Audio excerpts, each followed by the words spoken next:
Baiklah, perkenalkan, nama saya Ijan Chandra dengan nomor NPM 19110-493 dari kelas TIM 1902. Saya merupakan salah satu mahasiswa jurusan Teknik Informatika, Fakultas Ilmu Komputer dan Teknologi Informasi di Universitas Budi Dharma.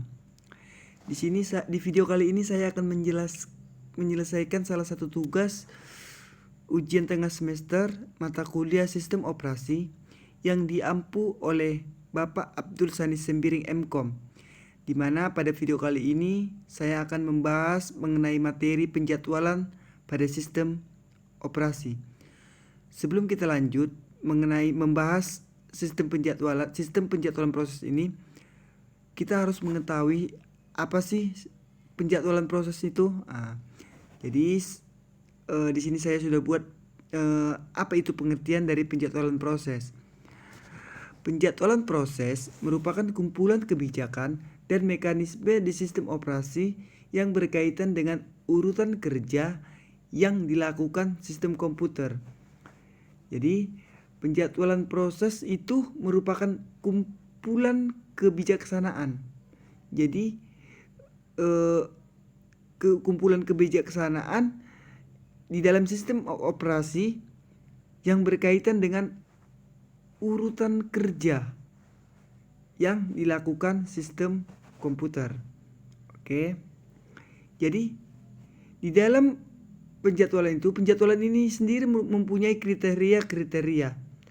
Di sini saya akan membahas 5 kriteria dalam penjadwalan. Yang pertama itu adil. Yang dimaksud adil di sini yaitu setiap proses mendapat jatah waktu proses yang sama dan tidak ada proses yang tak kebagian layanan proses sehingga mengalami kekurangan waktu. Jadi setiap proses di sini mendapatkan jatah waktu pemproses yang sama. Yang kedua itu efisiensi. Efisiensi atau utilitas pemproses dihitung dengan rasio waktu sibuk pemproses. Jadi dia efisiensinya di sini maksudnya dia dihitung dari waktu sibuk pemproses. Yang ketiga waktu tanggap atau response time. Di dalam waktu tanggap ini terbagi menjadi 2, yaitu sistem interaktif dan sistem waktu nyata. Di dalam sistem interaktif didefinisikan sebagai waktu yang dihabiskan dari saat karakter terakhir dari perintah dimasukkan atau transaksi sampai hasil pertama muncul di layar. Waktu tanggap ini disebut terminal response time. Yang berikutnya sistem waktu nyata. Jadi sistem waktu nyata ini didefinisikan sebagai waktu dari saat kejadian sampai instruksi pertama sampai waktu pertama rutin layanan yang dimaksud dieksekusi di sini ya disebut dengan event response time. Yang berikutnya turnaround time adalah waktu yang dihabiskan dari saat program atau job mulai masuk ke sistem sampai proses diselesaikan sistem. Jadi waktu yang dimaksud adalah waktu yang dihabiskan di dalam sistem diekspresikan sebagai penjumlahan waktu eksekusi atau waktu pelayanan job dan waktu menunggu, yaitu turnaround time. Jadi di sini turnaround time sama dengan waktu eksekusi ditambah dengan waktu menunggu. Yang berikutnya throughput merupakan jumlah kerja yang dapat diselesaikan dalam satu unit waktu. Jadi cara untuk mengekspresikan throughput itu adalah dengan jumlah job atau jumlah pekerjaan pemakai yang dapat dieksekusi dalam satu unit atau interval waktu. Yang berikutnya sasaran penjadwalan. Jadi berdasarkan kriteria yang tadi ada sasaran penjadwalannya. Yang pertama itu dia menjamin tiap proses mendapat pelayanan dan pemproses yang adil. Yang kedua, menjaga agar pemproses tetap dalam keadaan sibuk sehingga efisiensi mencapai maksimum. Jadi pengertian sibuk di sini adalah pemproses tidak menganggur, termasuk waktu yang dihabiskan untuk mengeksekusi program pemakai dan sistem operasi. Yang ketiga, meminimalkan waktu tanggap. Yang berikutnya, meminimalkan turnaround time. Yang kelima, memaksimalkan jumlah job yang diproses per satu interval waktu. Lebih besar angka throughput, lebih banyak kerja yang dilakukan sistem. Tipe penjadwalan. Jadi dalam penjadwalan itu ada tipe-tipenya, dan di sini saya dan tipe dalam penjadwalan itu ada 3. Yang pertama, penjadwalan jangka pendek, short term schedule. Jadi kita bahas satu persatu. Kita bahas dari penjadwalan jangka pendek. Jadi penjadwalan jangka pendek ini bertugas menjadwalkan alokasi pemproses di antara proses-proses ready di memori utama. Penjadwalan dijalankan setiap terjadi pengalian proses untuk memilih proses berikutnya yang harus dilaksanakan. Berikutnya, penjadwalan jangka menengah atau medium term scheduler. Setiap eksekusi selama suatu waktu, proses mungkin menunda sebuah eksekusi karena membuat permintaan layanan masuk atau keluar atau memanggil suatu sistem call. Proses-proses tertunda tidak dapat membuat suatu kemajuan menuju selesai sampai kondisi-kondisi yang menyebabkan tertunda dihilangkan. Jadi harus kita hilangkan dulu, itu baru bisa selesai ya. Jadi agar ruang memori dapat bermanfaat, maka proses dipindahkan dari memori utama ke memori sekunder agar tersedia ruang untuk proses-proses lain. Kapasitas memori utama terbatas untuk sejumlah proses aktif. Yang ketiga, pemrosesan jangka panjang atau long term scheduler. Di penjadwalan ini bekerja terhadap antrian batch dan memiliki batch berikutnya dan memilih batch berikutnya yang harus dieksekusi. Batch biasanya adalah proses-proses dengan penggunaan sumber daya yang intensif atau yaitu waktu pemproses, memori, perangkat masukan atau keluaran, program keluaran. Jadi program-program ini berprioritas rendah, digunakan sebagai pengisi atau agar pengisi yang masuk pengisi sini biar prosesnya itu sibuk selama periode aktivasi job-job interaktif rendah. Strategi dalam penjadwalan. Jadi di sini terdapat 2 strategi dalam penjadwalan, yaitu yang pertama penjadwalan non preemptif, yang kedua penjadwalan preemptif. Penjadwalan non preemptif atau round to completion, di mana proses diberi jatah waktu oleh pemproses, maka pemproses tidak dapat diambil alih oleh proses lain sampai proses itu selesai. Sedangkan penjadwalan preemptif, proses diberi jatah waktu oleh pemproses, maka pemproses dapat diambil alih proses lain sehingga proses di sela sebelum selesai dan harus dilanjutkan menunggu jatah waktu pemproses tiba kembali pada proses itu. Oke. Algoritma penjadwalan. Yang kita bahas pertama yaitu penjadwalan jadi kan tadi ada strategi penjadwalan, ada 2 strateginya, yaitu penjadwalan non preemptif dan penjadwalan preemptif. Jadi ada algoritma penjadwalan. Jadi yang kita bahas sekarang strategi penjadwalan non preemptif, yaitu strategi non preemptif menggunakan konsep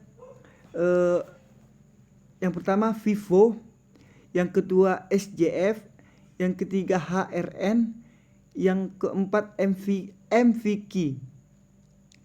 Sedangkan algoritma penjadwalan preemptif menggunakan konsep RR, SRF, PS, dan GS, di mana nanti ini semua akan kita bahas satu persatu.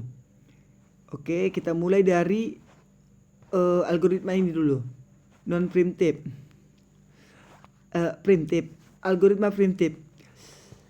Jadi kita mulai dari RR, yaitu round robin. Round robin ini merupakan penjadwalan yang paling tua, sederhana, adil, dan banyak digunakan algoritmanya dan mudah diimplementasikan. Jadi penjadwalan ini bukan di print oleh proses lain, tetapi oleh penjadwalan berdasarkan lama waktu berdasarkan proses. Print by time, susah ya ngomongnya. Jadi semua proses dianggap penting sehingga diberi sejumlah waktu oleh pemproses yang disebut kuantah atau kuantum atau time slice, di mana proses itu berjalan. Jika pemproses masih running sampai akhir kuantum, maka CPU akan memprint proses itu dan memberikan ke proses lain. Itulah untuk RR. Yang berikutnya, yang B, priority scheduling atau PS, adalah tiap proses diberi prioritas dan proses yang berprioritas tertinggi mendapat jatah waktu lebih dulu. Jadi proses dengan prioritas tertinggi akan dijalankan terlebih dahulu. Jadi ilustrasinya gini. Ilustrasi yang dapat memperjelas prioritas tersebut adalah dalam komputer militer, di mana proses dari jenderal berprioritas 100, proses dari kolonel 90, major berprioritas 80, kapten 70, letnan 60, dan seterusnya. Jadi prioritas daripada jenderal itu kan prioritas jenderal yang lebih tinggi. Jadi proses dari jenderal itulah yang akan diproses terlebih dahulu. Yang berikutnya MVK. Ini agak susah ngomongnya ya. Multiply feedback quiz. Jadi penjadwalan ini merupakan penjadwalan berprioritas dinamis. Penjadwalan ini untuk mencegah atau mengurangi banyaknya sweeping dan proses-proses yang sangat banyak menggunakan pemproses, atau karena menyelesaikan tugasnya memakan waktu lama. Jadi diberi jatah waktu lebih banyak dari satu proses. Penjadwalan ini juga mengkehendaki kelas-kelas berprioritas bagi proses-proses yang ada. Kelas tertinggi berjalan selama 1 kuantah, kelas berikutnya berjalan selama 2 kuantah, begitulah berikutnya. Yang D, SRF, merupakan singkatan dari shortest remaining first, merupakan penjadwalan berprioritas dinamis. Jadi primitif untuk time sharing melengkapi SJI pada SRF, proses dengan sisa waktu. Jadi proses waktu dengan waktu jalan diestimasi terendah dijalankan. Jadi yang memiliki waktu terendah itulah yang dijalankan terlebih dahulu, termasuk proses-proses yang baru tiba. Jikalau proses yang baru tiba itu memiliki waktu yang terendah, maka proses itu yang akan dijalankan terlebih dahulu sampai dengan proses selesai. Pada SRF, proses yang sedang berjalan dapat diambil alih oleh proses baru dengan sisa waktu jalan yang lebih rendah. Jadi walaupun proses itu sudah jalan, tapi jikalau jadi gini ya, ilustrasinya gini. Jikalau walaupun proses itu sudah jalan dan masuk proses yang baru, di mana proses yang baru ini memiliki estimasi waktunya lebih rendah, jadi yang akan dulu diproses itu adalah proses yang baru ini karena dia memiliki estimasi yang lebih rendah. Yang terakhir dalam algoritma primitif ini yaitu JS. Penjadwalan ini memberikan janji yang realistis. Yang maksudnya realistis, memberikan daya pemproses yang sama untuk membuat dan menyesuaikan performa adalah jika ada N pemakai sehingga setiap proses akan mendapatkan 1/N dari daya pemproses CPU. Oke, kita lanjut.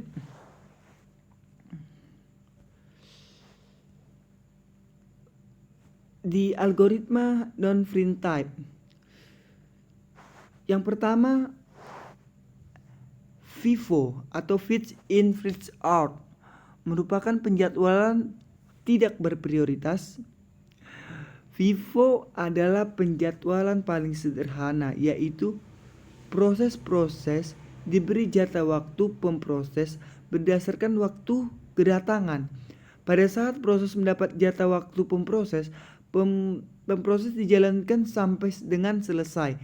Baru dilanjutkan dengan proses yang baru masuk lagi, dengan proses berikutnya dan sampai seterusnya. Yang B, SJF, Shortest Job First. Penjadwalan ini mengasumsikan waktu jalan proses sampai selesai diketahui sebelumnya. Mekanismenya adalah menjadwalkan proses dengan waktu jalan terpendek lebih dulu sampai selesai, sehingga memberikan efisiensi yang tinggi dan turnaround time rendah, dan penjadwalannya tak berprioritas. Berikutnya HRN atau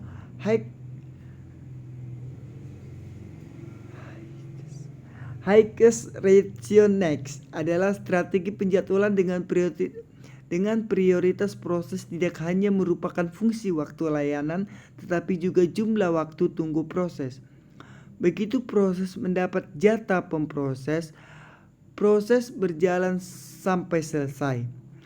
Prioritas dinamis HRN dihitung berdasarkan rumus prioritas sama dengan waktu tunggu ditambah dengan waktu layanan dibagi dengan waktu layanan, karena waktu layanan muncul sebagai pembagi, maka job lebih pendek berprioritas lebih baik karena waktu tunggu sebagai pembilang, maka proses yang telah menunggu lebih lama juga mempunyai kesempatan lebih bagus.